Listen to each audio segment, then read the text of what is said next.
Hello friend, electrical life में आप सभी का स्वागत है। फ्रेंड्स, हम डिस्कस करेंगे प्रैक्टिस सेट नंबर 3 जो कि UPPCL JE, SSC JE and किसी भी अदर स्टेट के जेई के एग्ज़ाम के लिए बहुत ही इंपॉर्टेंट है। ठीक है, तो आप इस प्रैक्टिस सेट को उसी तरीके से सॉल्व कीजिए कि जैसे कि आप मॉक पेपर दे रहे हो। ठीक है, इंपॉर्टेंट है, हर एक क्वेश्चन को भी समझो आप और उसका आंसर भी आप करते चलो। ठीक है, एकदम ऐसे ही क्वेश्चन आपके पूछे जाएंगे जब भी आप एग्ज़ाम दोगे। तो देखिए, जो आपका पहला क्वेश्चन है, पहला है the bedding of a cable consist of. तो जो बेडिंग है केबल की, जो केबल में बेडिंग यूज होती है वो किस चीज़ की बनी होती है? बेडिंग। ठीक है, ऑप्शन आपका है jute, hessian cloth, both and B, none of these. तो बहुत ही आसान क्वेश्चन है कि बेडिंग जो आपकी बनी होती है वो बनी होती है जूट की एंड हेसन क्लॉथ की, दोनों की बनी होती है। तो ऑप्शन नंबर सी जो होगा वो करेक्ट होगा इसका। इंपॉर्टेंट है, देखिए अब केबल से ना आपका क्वेश्चन कभी कभी आता है कि आप मतलब अरेंज कीजिए कि क्या क्या चीज़ें किस फॉर्म में लगी रहती हैं। ठीक है, तो केबल जब भी आप अरेंजमेंट करोगे ना तो उसमें सबसे अंदर जो रहता है वो रहेगा कंडक्टर, जिसको आप सबसे पहले लिखते हो, फिर लिखते हो इंसुलेशन, इंसुलेशन, फिर आपकी होती है सीथ। ठीक, फिर आपकी होती है बेडिंग, बेडिंग, फिर आपकी होती है आर्मरिंग। ठीक, आर्मरिंग, फिर होती है आपकी सर्विंग। तो इतनी चीज़ें आपकी होती हैं। कंडक्टर सबसे पहले किसी, जब भी हम केबल डिज़ाइन करेंगे तो सबसे अंदर होगा कंडक्टर, जो कि एल्युमिनियम का होगा या तो कॉपर का होगा। अब वो 3 फेज केबल है तो उस कंडक्टर को अलग अलग करने के लिए हम लोग यूज करते हैं इंसुलेटर का, जो कि बेसिकली क्या होगा, पेपर का बना होगा या फिर सीट होगी। सीट आपकी जो होगी वो क्या करती है, मॉइस्चर को मतलब सोख लेती है, यानी नमी को सोखने के लिए या फिर मॉइस्चर को रिड्यूस करने के लिए हम लोग सीथ का इस्तेमाल करते हैं। और ये सीथ जो होती है किस चीज़ की बनी होती है, बहुत इंपॉर्टेंट है, कई बार ये पूछा गया है। तो जो मेटेलिक सीथ होती है, इसको मेटेलिक सीथ कहीं कहीं बोला जाता है। तो मेटेलिक सीथ जो होती है वो बनी होती है लेड या लेड एलॉय की। क्या मैं बोला, लेड या लेड एलॉय की। और इसका काम क्या होता है, इसका काम होता है, सीथ का काम क्या है, सीथ का काम है कि मॉइस्चर को रिड्यूस करना। ठीक है, उसके बाद जो केबल के अंदर की मतलब मैग्नेटिक फील्ड है उसको मेंटेन करना और बाहर के किसी भी मैग्नेटिक फील्ड से कोई भी इंटरेक्शन ना होने देना, ये सब काम होता है सीट का। उसके बाद आपका होती है बेडिंग। कभी कभी ये पूछता है कि बेडिंग कहाँ पे लगी होगी, तो फिर आप बताएंगे मेटेलिक सीट तथा आर्मरिंग के बीच में आपकी क्या लगी होती है, बेडिंग लगी होती है, जो कि बेसिकली किस चीज़ की बनी होगी, जूट की या फिर हेसिन क्लॉथ की बनी होती है, जो कि क्या करती है, मैकेनिकल सपोर्ट प्रदान करती है। मैकेनिकल सपोर्ट का मतलब कि इसको मैकेनिकल बैलेंस करेगी, केबल में मैकेनिकली पावर डेवलप करेगी। ठीक है, उसके बाद होता है आपकी आर्मरिंग। आर्मरिंग का काम क्या होता है, आर्मरिंग का काम है, जैसे एक केबल है आपकी, ठीक है, एक केबल है, केबल को जैसे जब आप मोड़ोगे, ठीक है, तो मोड़ोगे तो ऐसा मतलब इतनी स्थिति तक केबल मुड़ेगी कि ये क्या है कि जैसे ये टूटे ना। तो इस मतलब कि इतनी एनर्जी, एक हिसाब से कहें तो मैकेनिकल मतलब उस पर जो मतलब फोर्स लगेगा, उस मैकेनिकल फोर्स को मेंटेन करने के लिए हम लोग आर्मरिंग का इस्तेमाल करते हैं। ठीक है, सर्विंग जो होता है वो सबसे बाहर का पार्ट होता है। ठीक है, केबल के एकदम बाहरी वाला पार्ट जो कि पीवीसी का बना होता है, और वो उसका काम क्या है कि वो मैकेनिकल शक्ति प्रदान करता है। जैसे कि आप केबल को किसी जगह से उठा के फेंकते हो तो उस केबल के अंदर कंडक्टर पर कोई इफेक्ट ना पड़े, उसके लिए हम लोग सर्विंग का इस्तेमाल करते हैं। और वो मैकेनिकली होता है, नॉर्मली मैकेनिकल सपोर्ट मतलब प्रदान करेगा, और वो किसका बना होगा, पीवीसी यानी पॉलीविनाइल क्लोराइड का। ठीक है, चलिए हम देखते हैं अगला क्वेश्चन। अगला क्वेश्चन आपका है कि which one of the following statement is true about reluctance. Reluctance से रिलेटेड कौन सा स्टेटमेंट करेक्ट है, चलिए बताइए। Permeability is the reciprocal of reluctance. Second है reluctivity is the reciprocal of reluctance. Permeance is the reciprocal of reluctance. Susceptibility is the reciprocal of reluctance. बहुत important question है। तो जब भी आपको रिलक्टेंस के बारे में बताना है, देखिए मैं एक नॉर्मल बात बताऊं आपको, रिलक्टेंस ये जो है ये होता है आपका मैग्नेटिक सर्किट में। किस में होता है, मैग्नेटिक सर्किट में। लेकिन इलेक्ट्रिकल सर्किट में बात करते हैं तो यही मतलब रिलक्टेंस जो होता है ये रेजिस्टेंस की तरह होता है। ठीक है, जिस तरह से इलेक्ट्रिकल सर्किट में रेजिस्टेंस, रेजिस्टेंस का काम क्या है कि करंट के फ्लो को अपोज करना, उसी तरह से रिलक्टेंस का काम होता है कि जो फ्लक्स डेवलप हो रहा है उसका अपोज करना। यानी फ्लक्स इंस्टॉलेशन का अपोज करता है आपका रिलक्टेंस। ठीक है, तो रेजिस्टेंस का रेसिप्रोकल क्या होता है? हम कहते हैं रेजिस्टेंस का रेसिप्रोकल कंडक्टेंस होता है। उसी हिसाब से आप कह सकते हो कि रिलक्टेंस का रेसिप्रोकल जो होगा वो क्या होगा? परमियंस होगा। यानी कंडक्टेंस का एनालॉग अगर हम मैग्नेटिक सर्किट में देखेंगे तो परमियंस होता है। देखो इसमें इंपॉर्टेंट है, क्वेश्चन कई तरह से घुमा के पूछता है। जैसे रिलक्टेंस का रेसिप्रोकल क्या है? परमियंस होगा। रेजिस्टेंस का रेसिप्रोकल क्या होगा? कंडक्टेंस होगा। ठीक है, तो इस क्वेश्चन का आंसर जो ऑप्शन नंबर सी होगा ये तो करेक्ट है कि परमियंस is the reciprocal of reluctance. एक चीज़ क्या है कि अगर कभी एनालॉगी पूछे कि इलेक्ट्रिकल से मैग्नेटिक सर्किट में, तो आप हमेशा बताना कि रेजिस्टेंस रिलक्टेंस के बराबर है, फ्लक्स करंट के बराबर है, यम यम एफ जो है वो ईएमएफ के बराबर है, और उसके बाद अगर हम बात करें तो कंडक्टेंस जो है वो परमियंस के बराबर है। ठीक है, यानी जिस तरह से इलेक्ट्रिकल सर्किट में कंडक्टेंस है उसी तरह मैग्नेटिक सर्किट में परमियंस होता है। आपको ये चीज़ें याद रखना है। अच्छा चलिए, उसके बाद आपसे पूछा जाता है रिलक्टेंस की यूनिट क्या होगी। अब देखिए रिलक्टेंस को ना हम डिनोट करते हैं यस से। अगर हम आर की बात करें तो आर बराबर होता है वी बटे आई। उसी तरह से रिलक्टेंस बराबर होता है यम यम एफ बटे फाई। यम एफ की जो यूनिट होती है वो होती है एम्पियर टर्न अपॉन फ्लक्स। तो यस यानी रिलक्टेंस की यूनिट एम्पियर टर्न बटे फ्लक्स आप बोल सकते हो। ठीक है, उसके बाद अगर कभी आपसे परमियंस की पूछे तो फ्लक्स अपान एम्पियर टर्न बोल सकते हो, नॉर्मल है। आपको इतनी चीज़ें याद होनी चाहिए। ठीक है, ये मतलब यूनिट भी आपको याद होना चाहिए, कहीं कहीं डायरेक्टली आपसे पूछा जाता है। चलिए अब हम देखते हैं अगला क्वेश्चन। अगला क्वेश्चन क्या कह रहा है? ये synchronous motor has better power factor than an induction motor, this is due to. अब देखिए एक सिंक्रोनस मोटर के पास बेटर पावर फैक्टर होता है एक इंडक्शन मोटर की तुलना में, तो इसका क्या कारण है? कारण क्या है? Stator supply is not required, synchronous motor has no slip, mechanical load on the rotor remain constant, या synchronous motor has large air gap.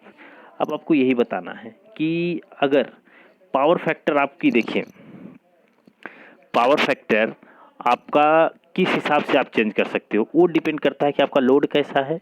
ठीक है, अब लोड कैसा है इस चीज़ पे डिपेंड करता है। उसके बाद आपकी स्पीड में भी डिपेंड करता है कि जो स्पीड है, यानी कि स्टेटर और रोटर के बीच की जो स्पीड होती है जिसको आप स्लिप स्पीड कहते हैं, उस पर भी निर्भर करता है आपका पावर फैक्टर। तो इंडक्शन मोटर में आप स्लिप पढ़ते हो, बेसिकली स्लिप जब हम पढ़ते हैं तो होता है N S minus N R. ठीक है, N S minus N R ये होती स्लिप स्पीड। जब हम स्लिप निकालते हैं तो होता है N S minus N R बटे एन एस मल्टीप्लाई बाई 100, ये होता है आपकी स्लिप। तो N S minus N R upon N S, लेकिन ये इंडक्शन मोटर के लिए सही होता है। जब हम सिंक्रोनस मोटर पढ़ते हैं तो हमको इतनी चीज़ पता है कि सिंक्रोनस मोटर का जो स्टेटर में फ्लक्स डेवलप हुआ वही फ्लक्स जाके रोटर से लिंक करता है, तो उसके कारण से जो रोटर रोटेट करता है वो मैग्नेटिक लॉकिंग के साथ करता है, यानी कि जिस स्पीड से आपका फ्लक्स रोटेट करता है स्टेटर का, उसी हिसाब से आपका क्या रोटेट करता है? रोटर रोटेट करता है, जिसको हम नॉर्मली क्या बोलते हैं? Synchronous motor. यानी उसकी जो स्टेटर की स्पीड और रोटर की स्पीड है वो क्या है? सेम है। तो जब स्टेटर की स्पीड और रोटर की स्पीड सेम हो जाएगी तो स्लिप का मान हमारा हो जाएगा 0। जब स्लिप का मान 0 हो जाएगा तो हम अपने पावर फैक्टर में करेक्शन कर सकते हैं। ठीक है, पावर फैक्टर क्या होगा? अच्छा हो जाएगा आपका। ठीक है, तो पावर फैक्टर आपका अच्छा हो जाएगा, जिससे हम कहते हैं कि सिंक्रोनस मोटर का पावर फैक्टर क्या होता है? बेटर होता है कंपैरिजन अगर करते हैं इंडक्शन मोटर से। तो इस क्वेश्चन का करेक्ट आंसर होगा synchronous motor has no slip. Synchronous motor के पास कोई स्लिप नहीं होती है।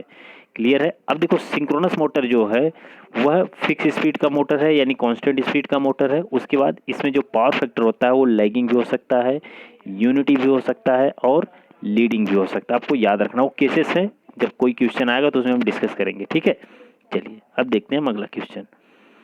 अगला क्वेश्चन हमारा है लो हेड प्लांट्स जनरली यूज। लो हेड जो प्लांट्स होते हैं वो जनरली कौन सी टरबाइन यूज करते हैं? ठीक है, Pelton turbine, Francis turbine, Kaplan turbine, या बोथ ए एंड बी, क्या यूज करते हैं? देखिए लो हेड के लिए हम लोग यूज करते हैं कपलान टरबाइन। ठीक है, लो हेड के लिए हम लोग क्या यूज करते हैं? कपलान टरबाइन का इस्तेमाल करते हैं। आपको ये क्वेश्चन याद रखना है। देखिए एक चीज़ मैं बता दे रहा हूँ, इससे आप थोड़ा सा आपको बेसिक नॉलेज हो जाएगा कि कैसे आप करोगे। जैसे एक शब्द है, इसको याद कर लीजिए, पित्थल। ठीक है, इतना बस आपको याद रखना है। पित्थल का मतलब है कि पेल्टन टरबाइन, ये आपकी इम्पल्स टरबाइन में आती है। ये है टेंजेंशियल फ्लो होता है, इसका हेड जो होता है वो हाई होता है। एक्सियल फ्लो होता है, लॉन्ग मतलब कि लो डिस्चार्ज होता है। आपको इसके हिसाब से सबके सब चीज़ें लिख लेनी है कि ये पेल्टन टरबाइन है, पेल्टन टरबाइन का मतलब कि इम्पल्स टरबाइन होती है। और ये क्या है कि टेंजेंशियल फ्लो होता है, इसका हेड कैसा होता है, हाई होता है। एक्सियल फ्लो होती है और डिस्चार्ज कैसा होता है, लो होता है। ये तो होता है पेल्टन टरबाइन का। इसमें एक चीज़ मैंने आपको बताया, जो ये अच्छा है, इससे हाई हेड बन रहा है। तो हाई हेड के लिए हम लोग यूज करते हैं पेल्टन टरबाइन। ये आपको ये क्या याद हो जाएगा पित्थल से कि हाई हेड के लिए हम लोग पेल्टन टरबाइन का इस्तेमाल करते हैं। फ्रांसिस जो होती है मीडियम हेड के लिए होती है, लेकिन लो हेड के लिए हम लोग यूज करते हैं कपलान टरबाइन का। लो हेड के लिए यानी कितने मीटर का होना चाहिए, 30 से 45 मीटर के बीच में। 30 से 45 मीटर के बीच का जो रेंज होता है, ये किस हेड में आता है, ये आता है लो हेड में। तो लो हेड के लिए हम लोग यूज करते हैं कौन सा, कपलान टरबाइन।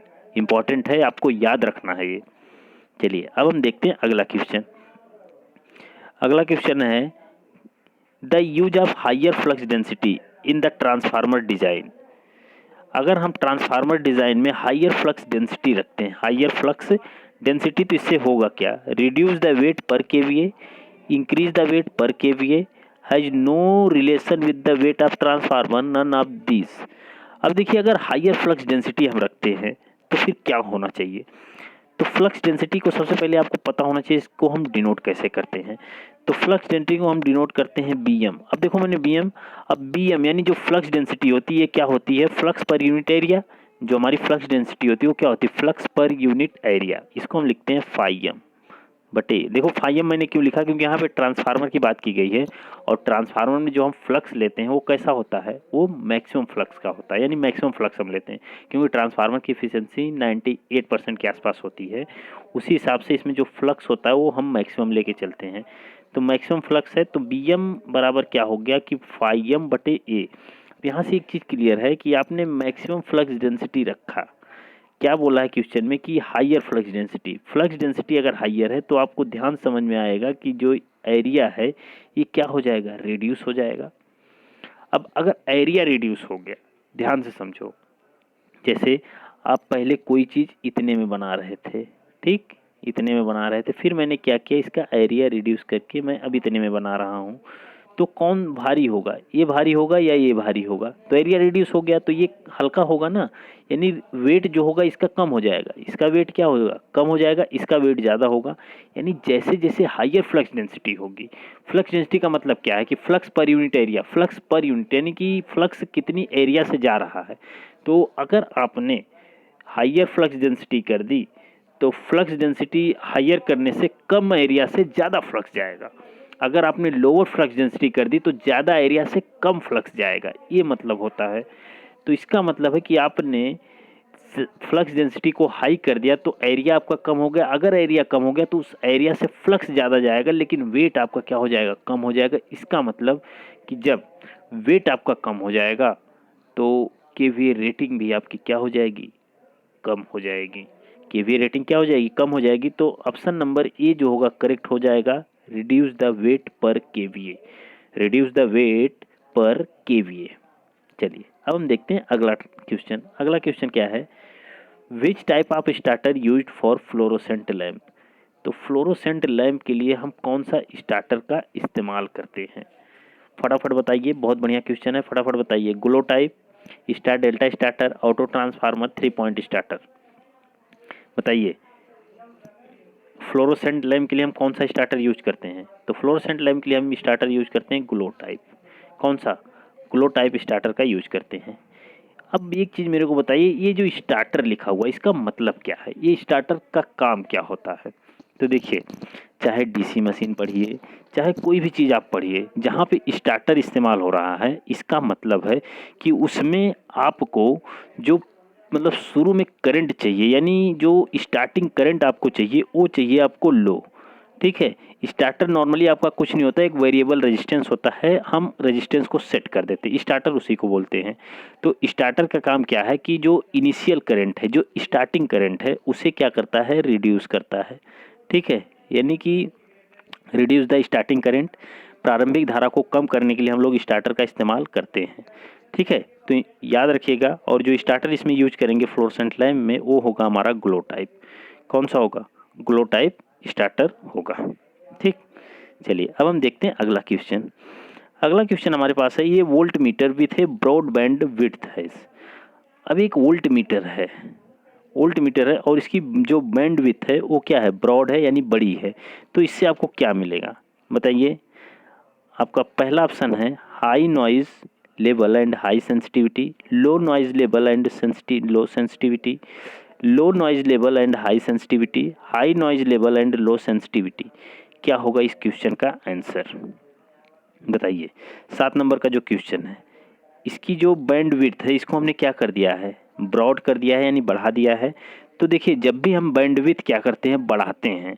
ठीक है, बैंडविड्थ बढ़ाने से सीधे सीधे उसकी नॉइज डायरेक्टली प्रोपोर्शनल होती है।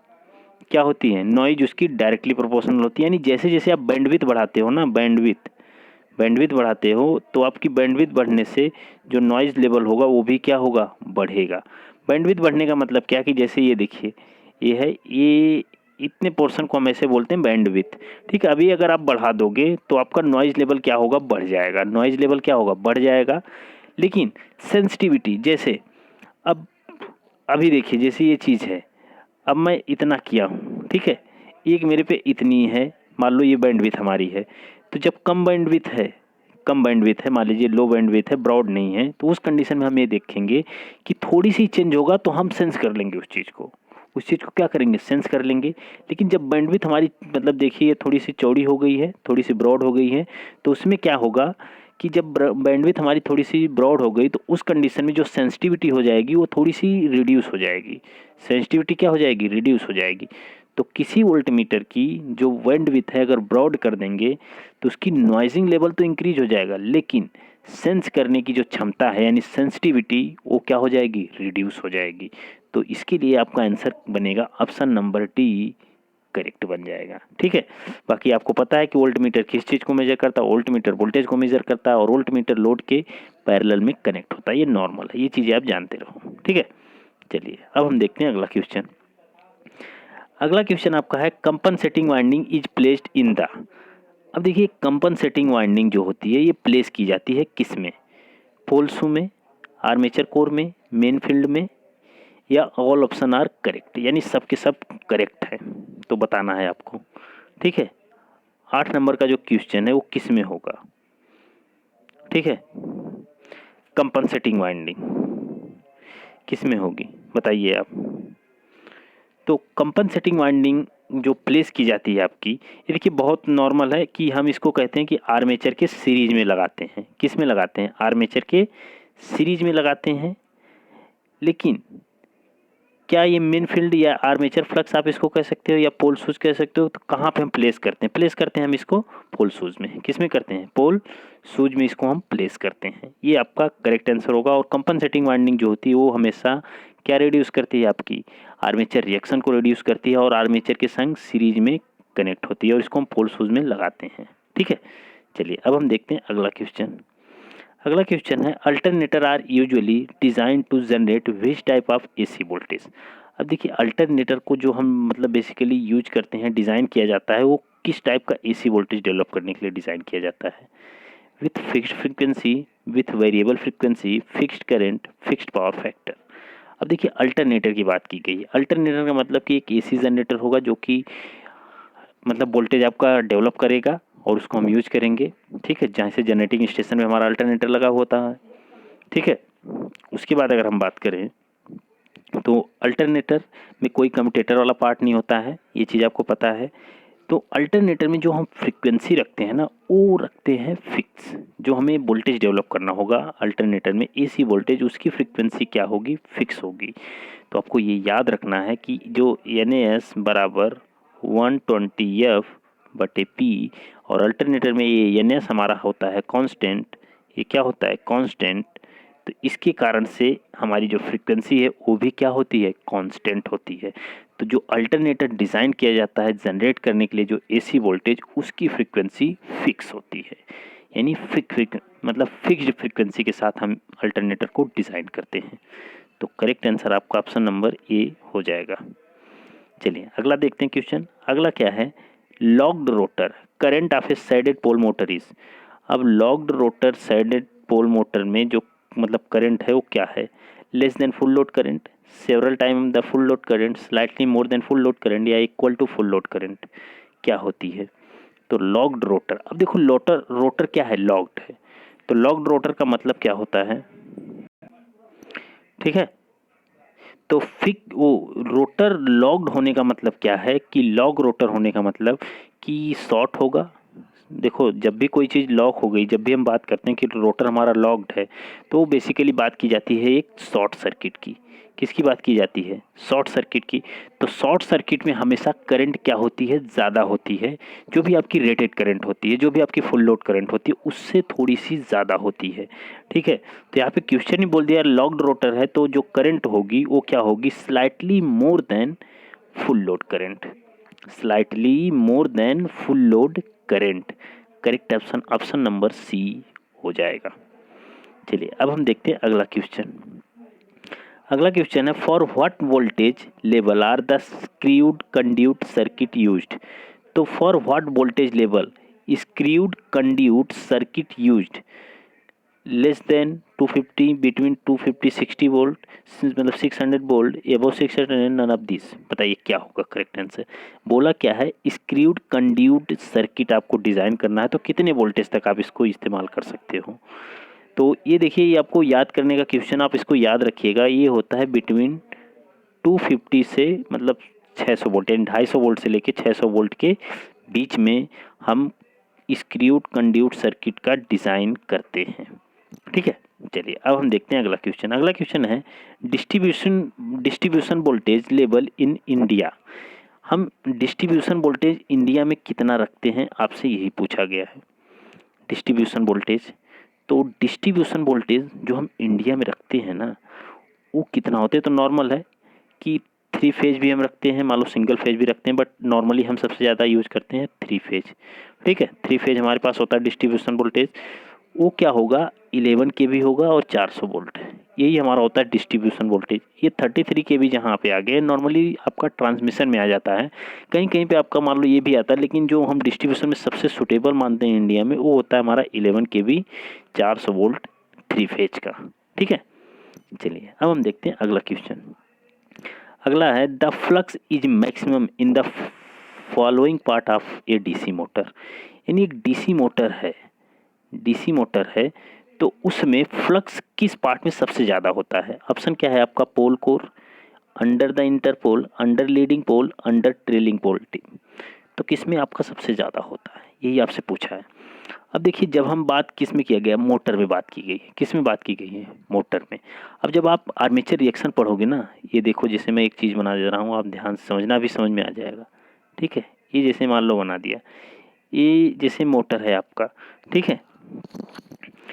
ये आपका मान लीजिए कि लीडिंग पोल है, ये आपका ट्रेलिंग है, फिर ये आपका लीडिंग है, ये आपका ट्रेलिंग है। यानी जब रोटर आपका रोटेट करता है, जिस चीज़ को पहले पाएगा वो आपका लीडिंग होता है, उसके बाद जिस चीज़ को मतलब बाद में मतलब टच करेगा वो ट्रेलिंग पोल होता है। फिर यहाँ से घूम के यहाँ आएगा तो ये लीडिंग होगा, ये ट्रेलिंग होगा, सॉरी, ठीक है। ऐसे होगा। फिर जब आर्मेचर रिएक्शन आप देखोगे तो ऐसे आपका फ्लक्स ऐसे बन जाता है, ऐसे, ठीक है। यानी जो लीडिंग पोल टिप होती है, देखो लीडिंग पोल टिप जब भी हम बात करते हैं जनरेटर में, तो रोटर आपका जैसे घूमता है, जिस मतलब कि जिस टिप को पहले पहुंचेगा, जिस टिप पे घूम के पहले पहुंचेगा, वो आपका लीडिंग पोल टिप होगी। जहाँ पे दूसरे मतलब कि ये एक पोल है और हर पोल के 2 टिप होते हैं, जिस टिप पे पहले पहुंचेगा, जैसे ये एन पोल है और एक एस पोल है, तो जिस टिप पे पहले पहुंचेगा वो लीडिंग पोल टिप, और जिसमें बाद में पहुंचेगा वो ट्रेलिंग पोल टिप। और जब भी हम मोटर की बात करते हैं ना, मोटर की, देखो मोटर बोला, मोटर में लीडिंग पोल टिप पे सबसे ज़्यादा फ्लक्स होता है, लीडिंग पोल टिप पे।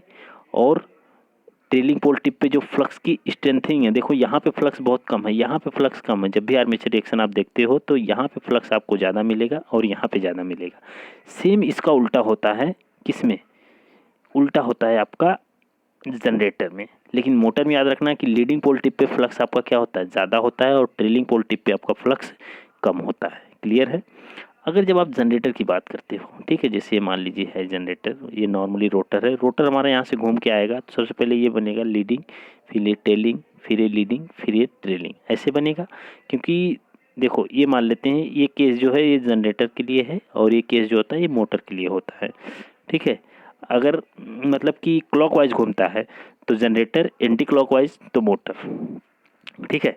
तो इसमें आप देखते हो कि अच्छा एक चीज़ और होती है जो एमएनए होता है, यानी मैग्नेटिक न्यूट्रल एक्सिस मोटर में, वो आपका क्या होता है, जहाँ पे वोल्टेज का डेवलपमेंट जीरो होता है, जहाँ पे इंड्यूस्ड वोल्टेज जीरो होता है, तो जनरेटर में जिस डायरेक्शन में आपका रोटर घूमता है ना, उसी डायरेक्शन में एमएनए भी शिफ्ट होता है। ठीक है। लेकिन मोटर में जिस डायरेक्शन में रोटर घूमता है उसके अपोजिट डायरेक्शन में एमएनए शिफ्ट होता है। ये बहुत इंपॉर्टेंट चीज़ है, आपको याद रखना है। ठीक है। और मैग्नेटिक न्यूट्रल एक्सिस से ऐसा पॉइंट है, ये वाला पॉइंट, जहाँ पे इंड्यूस्ड वोल्टेज क्या होता है, जीरो होता है। ये याद रखना है। तो आप जनरेटर के केस में देखोगे ना, तो जब आर्मेचर रिएक्शन होगा तो ऐसे होगा। ठीक है, ऐसे फ्लक्स आपका होता है। तो ट्रेलिंग पोल टिप पे ना फ्लक्स ज़्यादा होता है जब जनरेटर की बात करते हैं, और लीडिंग पोल टिप पे आपका फ्लक्स कम होता है। यही आपको मैं बताना चाह रहा हूँ। ठीक है। तो आपको याद रखना है मोटर पूछा है कि जनरेटर पूछा है, तो यहाँ पे आपसे मोटर पूछा है तो आप मोटर के लिए बता दो अंडर लीडिंग पोल टिप, यानी अंडर लीडिंग पोल अप पे सबसे ज़्यादा फ्लक्स आपका होता है मोटर के केस में। जनरेटर होता तो फिर आपका ऑप्शन ये करेक्ट होता। ठीक है। चलिए अब हम देखते हैं अगला क्वेश्चन। अगला है resistivity of earth increase sharply when moisture falls below, यानी रजिस्टिविटी अर्थ की इंक्रीज होगी जब मॉइस्चर फॉल्स, अर्थ का जो मॉइस्चर है वो अगर गिर रहा है तो रजिस्टिविटी कितने परसेंट पे आपकी इंक्रीज होती है। ठीक है, कितना परसेंट पे। तो अर्थ का मॉइस्चर जब आपका मतलब कि 20% पे मतलब गिरता है तो फिर आपकी रजिस्टिविटी क्या होती है, इंक्रीज होती है। ठीक है। अगर शार्पली आपका मतलब गिर रहा है मॉइस्चर, यानी नमी उसकी कम हो रही है, तो आपका रजिस्टिविटी जो होती है वो क्या होती है, इंक्रीज होती है। तो इस क्वेश्चन का करेक्ट आंसर जो होगा वो ऑप्शन नंबर सी होगा, ऑप्शन नंबर सी। चलिए अब हम देखते हैं अगला क्वेश्चन।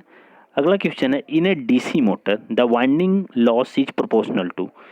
अब देखिए डीसी मोटर में बात की गई है कि जो वाइंडिंग लॉस होती है वो किसके प्रोपोर्शनल होती है, सप्लाई वोल्टेज के, square of supply voltage, square of flux density, square of the armature speed. तो वाइंडिंग लॉस, जब भी बात की जाए वाइंडिंग लॉस का, ये बहुत ही बढ़िया क्वेश्चन है।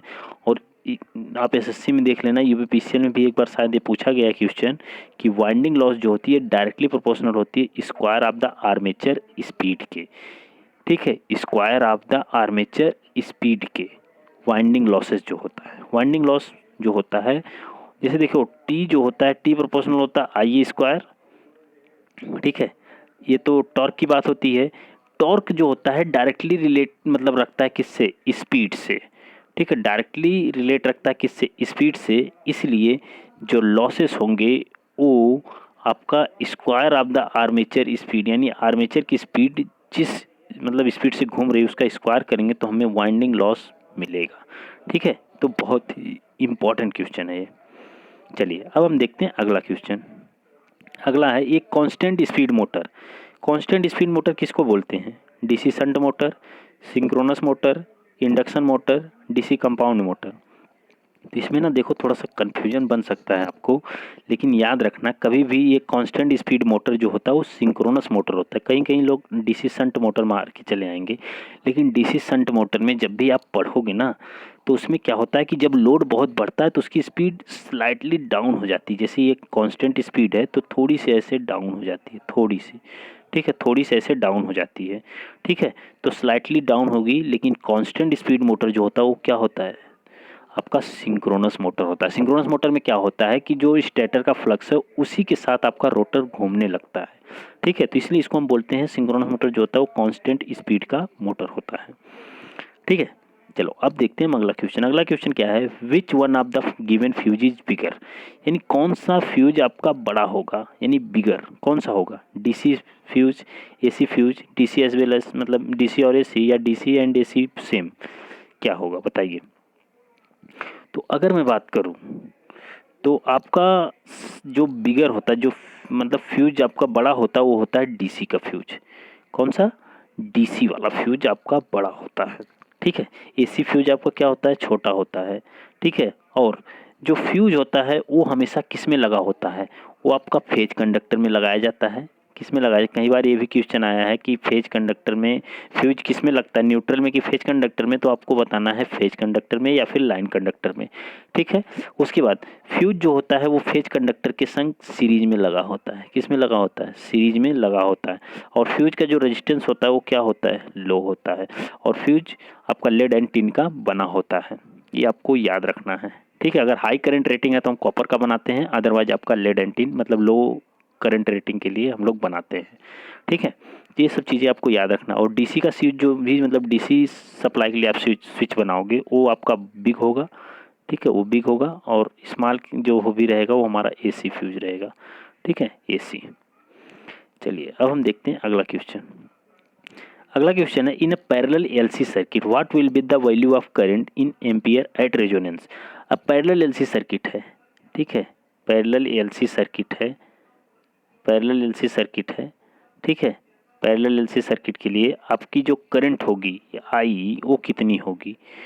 तो एक चीज़ आपको समझ में आ रहा है कि जब भी हम रेजोनेंस की बात करते हैं, ध्यान से समझना, किसकी बात कर रहे हैं, रेजोनेंस की।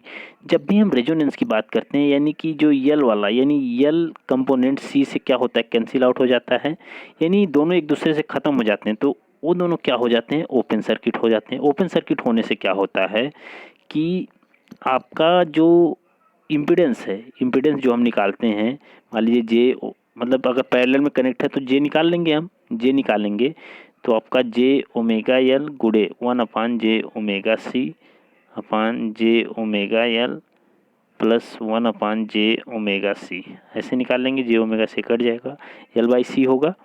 उसके बाद जैसे ही अब इसको कैलकुलेट करेंगे ना तो आपका जो z बराबर आएगा वो क्या आएगा, इनफाइनाइट आ जाएगा।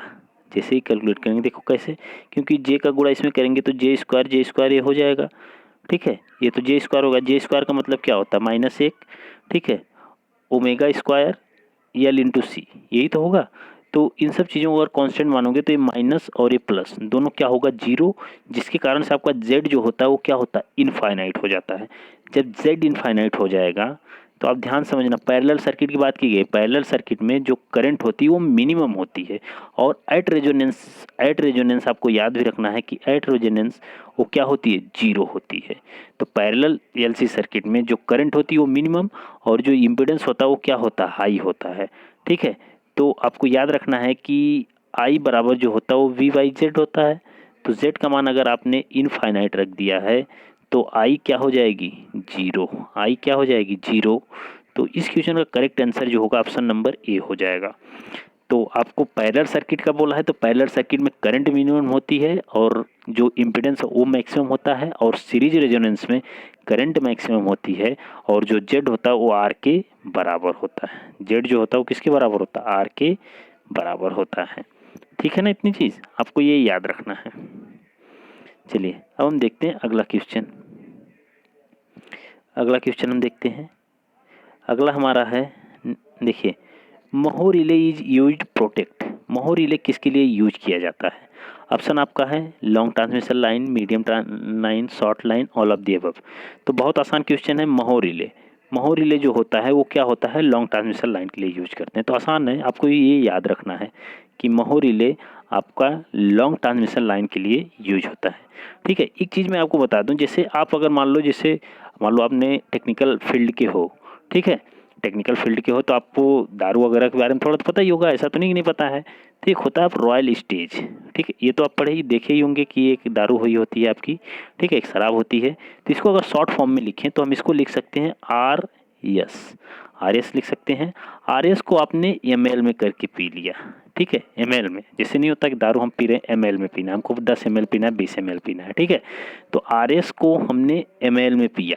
तो यहाँ से आपको क्या चीज़ हुई कि ये जो आर है, आर का मतलब क्या है, reactance relay use for short transmission line. Reactance relay किसके लिए यूज हो रहा है, शॉर्ट ट्रांसमिशन लाइन के लिए। M for mho relay use for long transmission line.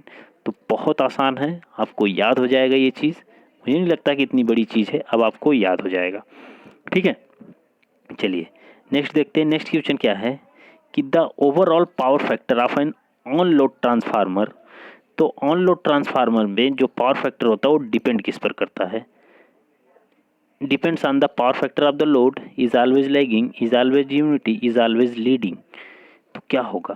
तो देखिए ऑन लोड ट्रांसफार्मर की बात की गई है। जो ऑन लोड ट्रांसफार्मर में मतलब क्या है, ऑफ लोड होता तो फिर तो लैगिंग होगा, लेकिन ऑन लोड की बात की गई है तो ऑन लोड का मतलब कि पावर फैक्टर आपका डिपेंड करेगा, लेकिन उसी पर डिपेंड करेगा जो उस पर लोड लगा। अब लोड कैसा लगा है, यूनिटी है कि कैपेसिटिव है कि लैगिंग है, क्या है, वो उस पर डिपेंड करेगा। तो इस क्वेश्चन का करेक्ट आंसर जो होगा ये आपका मतलब ए हो जाएगा। ठीक है, तो आज के आपके 20 क्वेश्चन कंप्लीट हो गए हैं। इसका पीडीएफ टेलीग्राम चैनल पे मिल जाएगा, जो कि डिस्क्रिप्शन में लिंक डली, वहाँ से आप जुड़ जाओ टेलीग्राम में, आपको बहुत बेनिफिट होगा। ऐसे पीडीएफ आपको मिलते रहेंगे डेली के डेली क्वेश्चनों का। तो प्लीज़ चैनल पे नए हो तो सब्सक्राइब कर दो, शेयर कर दो। ठीक है, और कोई दिक्कत हो तो प्लीज़ कमेंट सेक्शन में ज़रूर पूछो। ओके, चलिए, थैंक यू।